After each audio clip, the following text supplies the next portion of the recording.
경제 속 시간입니다. 오늘도 이성일 선임기자 나왔습니다. 안녕하세요. 네, 안녕하세요. 네, 본격적인 주제에 들어가기 전에 주식시장 얘기 잠깐 할까요? 코스피 마냥 오를 것만 같았는데 어제 3,000선 내줬죠. 그렇죠. 조금 전 보니까 미국도 하락으로 출발했던데 이유가 뭘로 보십니까? 한마디로 긴축에 대한 우려 때문입니다. 코로나로 인한 타격에서 이제 경기가 회복이 되면 인플레이션이 오고 중앙은행이 이제 돈줄을 죄지 않을까 하는 이제 그런 불안감. 이 미래에 대한 불안감이 오늘의 시장을 끌어내린 겁니다. 어제 우리 시장에 직접 영향을 준 것은 이 중국의 긴축 움직임이었지만 그 바탕에는 미국이 돈줄을 조일 거라는 그런 두려움이 있었습니다. 미국 시장에는 최근 그 유동성 공급이 줄면 위험 부담 높은 기업부터 투자를 덜 할 거다. 그래서 테슬라 같은 기술주가 더 예민하게 반응을 하고 있는데요. 이 경기가 좋아진다는 예측, 굉장히 좋은 일인 것 같지만 이렇게 정반대로 해석되기도 합니다.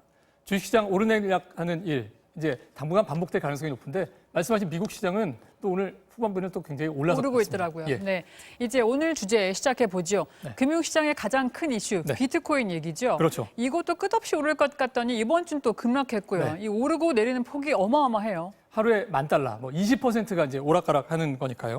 요즘 비트코인 보면은 굉장히 매력적인데 사고를 자주 치는 그 유명인 셀럽을 보는 듯한 그런 느낌입니다. 이번 하락에 주목할 거는 그 미국 재무장관의 발언입니다. 비트코인은 투기적 자산이고 결제 수단이 될 수 없고 또 변동성이 높아서 손실도 오래된다. 뭐 이런 악담 가까운 그런 얘기들을 했는데요. 이 발언 언제 나왔느냐 보면 시가총액 $1조 넘는 시점에 때맞춰 나왔습니다. 다른 측면에서 보면 미국 재무장관이 이런 경고를 할 만큼 비트코인의 존재감 커졌다. 이렇게 해석할 수도 있을 거고요. 이에 따라서 정부나 중앙은행의 정책적 대응이 좀 빨라질 거다 이런 전망도 나옵니다. 네, 사고치는 셀럽 비트코인. 재미있는 비유네요. 그만큼 쳐준다는 얘기죠. 지금 재무장관까지 언급을 할 정도면. 이 디지털 화폐는 대세인데 정부 대응 방안 중에 하나가 중앙은행에서 이 화폐를 직접 발행하는 거죠? CBDC라고 하는데 센트럴 뱅크 디지털 커런시. 그러니까 즉 중앙은행에서 발행하는 디지털 화폐이죠. 종이나 동전 이런 실물을 만들지 않을 뿐 사람들은 돈으로 할 수 있는 일, 물건 사고, 저축하고 이런 걸 모두 할 수 있게 됩니다. 쓰는 입장에서는 통장 잔액만큼 쓸 수 있는 체크카드 기능이 스마트폰에 들어갔다. 이렇게 보면 될 것 같은데요. 작년에 EU, 일본 등에서 검토를 해봤더니 기술적으로는 큰 장애가 없고 다만 중앙은행의 경계 조절의 기능이 제대로 될 수 있겠느냐. 이런 좀 고려는 걱정은 좀 있는 것 같더라고요.